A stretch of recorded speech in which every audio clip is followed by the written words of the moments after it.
There we go, guys. Big one. Big smallmouth.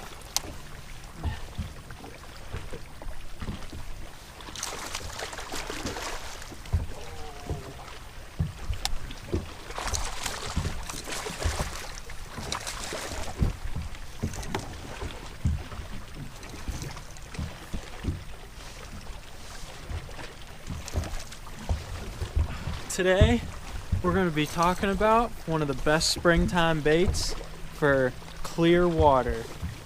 We're talking about the jerkbait. By the end of this video, we'll show you how to catch fish like this. Welcome back to the channel, guys. Today, as you can tell by the intro, we're going to be talking about how to fish a jerkbait. In the springtime, it's one of the best baits that you can use. It mimics a dying bait fish very well. And it's a very effective search tool, whether you're around smallmouth, largemouth, spotted bass. It just works really well. It excels in clear water and rocky conditions, which is what I've been fishing today. There'll be some fish catches at the end of this video, hopefully.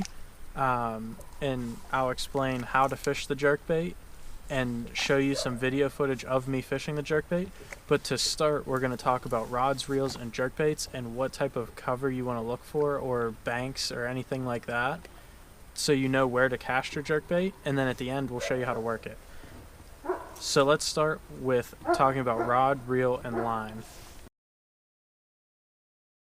For my rod and reel, my rod, what I'm gonna take, there's two different ways that you can go with throwing a jerkbait. I've seen guys throw it on a spinning rod, and you can do that. I choose not to. The jerkbaits today, the reason that people throw it on a spinning rod is because jerkbaits used to be, they don't have this weight transfer system in it, so it would be very hard to cast on a bait caster. It would catch the wind in the helicopter and you couldn't cast it very far, and you need a far cast with a jerkbait, so that's why people would throw it on a spinning rod, because you get a farther cast. But now with the weight transfer systems in jerkbaits and such, I choose a bait caster. If you want to go the spinning rod route, get a 7-foot medium heavy, or a 7-foot medium spinning rod, and put 8-pound or 10-pound test fluorocarbon on it, and about a 2,500 to 3,000 size reel. That's what guys would use for a jerkbait with a spinning rod. I choose to do a bait caster, and for a bait caster, I'm going to use a 7-foot medium fast action rod. The fast action is going to give you the tip snap that you need to work this jerkbait properly. You want a very responsive tip to be able to make that jerkbait dart back and forth, which is what's going to get you the bites, as well as your pauses, which we will talk about later. But you need a responsive tip for that rod to be able to do that. So you need a fast tip, but you need a medium action rod, because you still want, it's a bunch of treble hooks on there. So when you hook a fish, you don't want it to come off at the boat. So the medium is going to have enough flex in it that once you set the hook on a fish, you're fishing it with light line anyway. You're not setting the hook hard. You're just kind of leaning into the fish. So the medium action is going to hold the hooks in the fish's mouth, and you're not going to lose as many fish, but you still need that fast action tip. For a reel, I'm going to pick a 6:4 gear ratio, because you don't want to overwork the bait with your reel. You want to just use the reel to pick up your line and work the bait with your rod instead of working it with your reel. If you are pulling the bait with your reel, then you're not going to get as many bites. So that's why I like the lower gear ratio reel. And then for line, I'm going to use either a 10 or 12 pound fluorocarbon. You can go with heavier if you need to get it above cover, like if you're going to fish it through grass or something like that. This is a deep diving jerkbait, so I'm going to go 10 pound fluorocarbon on this one. But I have other jerkbaits that I will use. You can use 14, 17 pound test fluorocarbon, and all that's going to do is keep your bait up higher or even make it float. The heavier the line, the higher the bait is going to ride in the water. So for a jerkbait, you want 10 pound or 12 pound fluorocarbon. That's going to get you the deepest diving depth on your jerkbait, and it's going to get you more bites. So next, let's talk about what types of jerkbaits you should have, and then we'll talk about locations, and then we'll get out on the water and go fish it, and hopefully show you a couple fish catches. When it comes to jerkbaits, there's not one that's going to cover everything you need to do, so you will need to have a couple in your boat.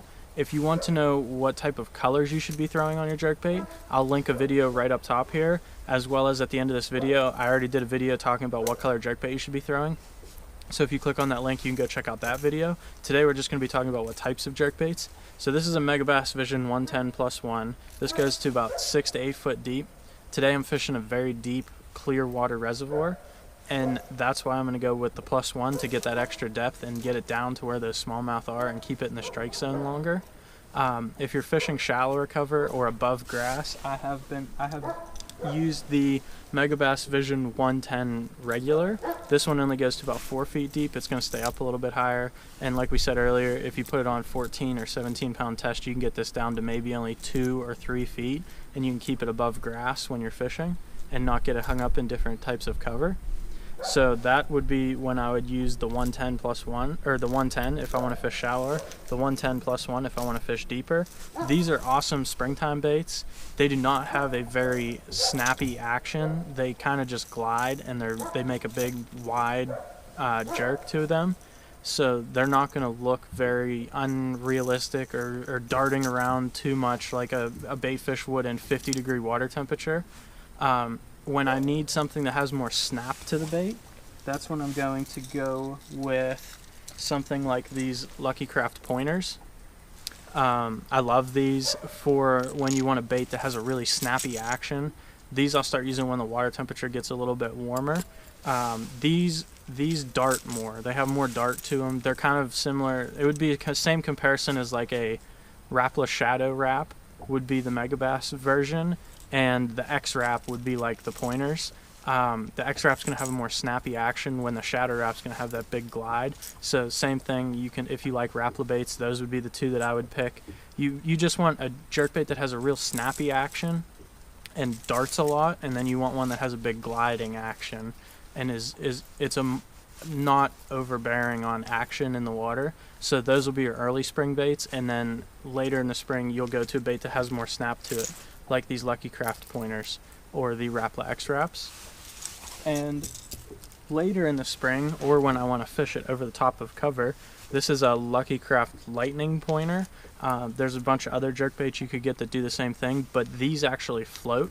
All the other ones have been suspending. In the early springtime, you want your jerkbait to either suspend or sink really slowly. That's the key. You're going to keep it down in the strike zone, and it's going to look like a dying bait fish, and that's how you're going to get more bites. You're not going to have it floating away from the fish whenever you pause it, and the key in the springtime is actually going to be some longer pauses. Today, hopefully later today, I'll show you some of the pauses that we do, and you're looking at 5 or so seconds. By that time, your bait's almost to the surface if you're using a floating jerkbait. If you're using a suspending one, it's going to stay in that 6 foot zone if you're throwing a 6 foot bait, and it's not going to leave, and that fish can come and get that bait. But if you're fishing it over the top of cover and you don't want to get hung up in it, you can throw a floating jerkbait and it'll stay over the top of the cover. You can twitch it down till you get to the grass, and then before it hits the grass, or once it hits the grass, you can let it float back up and then twitch it back down and then let it float back up, and you can always stay out of the cover that you're trying to fish. That's specifically around, usually when I'm fishing around grass, that's when I'll use that floating jerkbait and keep it over the top of whatever I'm fishing. But those are the different types of jerkbaits I like to keep in the boat, and those are what I like to throw in the springtime to get me more bites with my jerkbaits. Now let's talk about some locations and what you're going to look for when you're fishing your jerkbait, and then we'll go out on the water and fish them. So some things you want to look for in the springtime when you're fishing this jerkbait. These fish are going to be coming out of deep water, and they're going to be moving up to feed and then eventually back to spawn. Typically early spring, today the water temp was 50 degrees, so they're going to be just moving up. You're going to want to find steep banks. You're not going to want to find ones that are real flat and come out like that. You're going to want to find some steeper, like bluff wall type banks. Maybe we'll show you a couple when we're out on the lake today. That allows the fish to be able to slide up and down with the water temperature. So if they get a cold front in this early spring, they can just slide back down in their wintertime deal where they live, and then whenever it gets warm again, they can just slide back up on the bank, and then you're going to catch the active ones with the jerkbait up on the bank whenever, or just off that break whenever you're fishing it around those bluff walls. Another thing to look for is rocky points and wind-blown points, stuff like that. Those are going to be key. It's going to have the bait around it, and that's where you're going to want to fish your jerkbait over the top of those, where anywhere the fish can gang up and feed. This is not a bait. It's a search bait, but it's not a bait like a crankbait or a spinner bait where you can cast it out, reel it in, and fish really, really fast with it. You kind of have to know generally where the fish are so you can fish around where they're going to be. And you can keep it in their strike zone longer. The key is to twitch it down there a couple times and let it pause, and that's how you're going to get your most bites. And to do that, you're going to have to fish a little bit slower. And to fish a little bit slower like that, you're going to need to know kind of where the fish are. You don't need to know exactly, but if you find a bluff wall you like, or you find a rocky point you like, you can fish that area and try and get bites that way, instead of picking a bank and just going down it for miles and miles and hope to get bites. So that's what you want to look for with the jerkbait. You want to find bait in the springtime, and you want to find rocky points, bluff walls, places these fish can transition up and down easily, and that's where you're going to get your most bites on jerkbait. Let's get out on the water. We'll show you how to fish it, and hopefully we'll catch a couple on camera.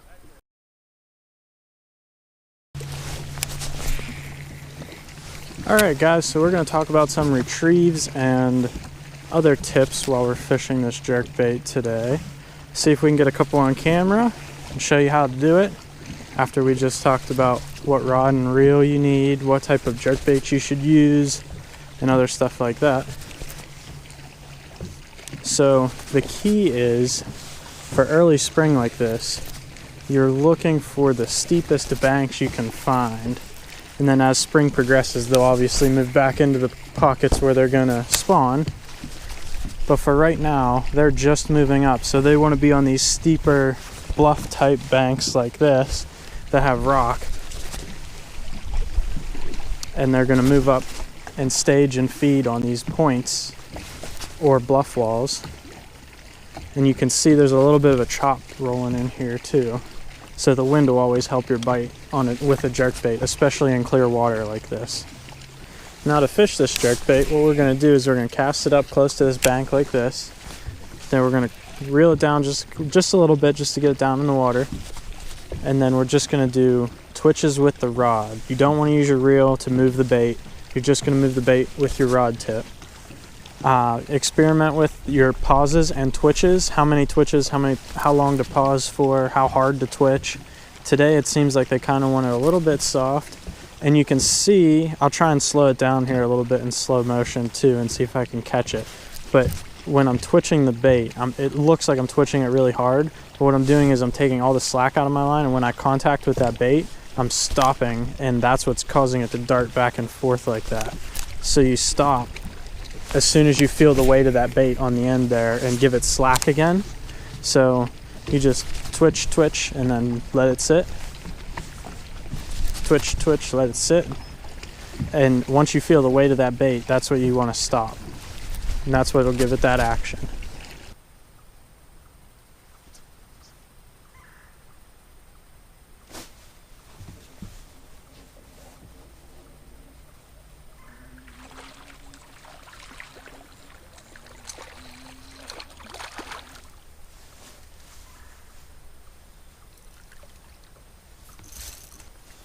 There we go, guys.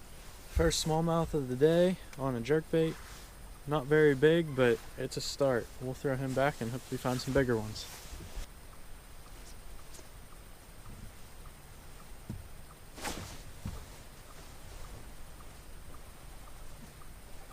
Got a better one here, guys. Oh, small one. Thought it was a better one.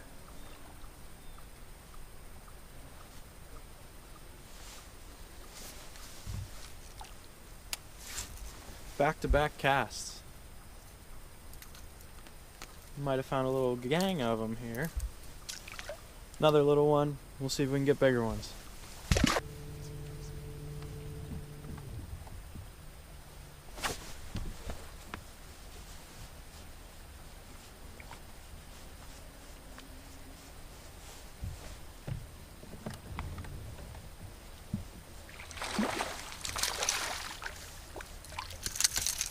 There's another one on the jerkbait, guys. He's curling his tail, but decent one, getting a little better. Third one of the day, so we'll see if we can keep getting them.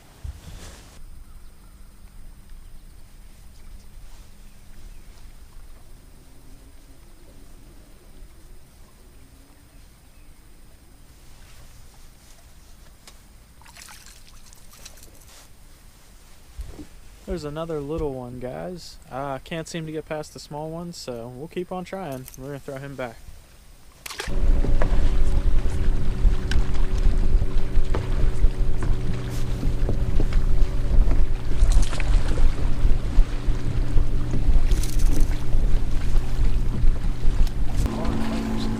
Another little one. Can't seem to get past him, but we're trying. Another one on the jerkbait. We're gonna let him go. Alright guys, I hope you enjoyed today's video on how to fish a jerkbait in the springtime. If you did, leave a like down below and comment what bait you'd like to see me throw next, or on a how-to video. And if you'd like to see the video on how I choose jerkbait colors, go ahead and click right here, and then click right here to subscribe so you don't miss any more bass fishing tips or videos. Thanks for watching.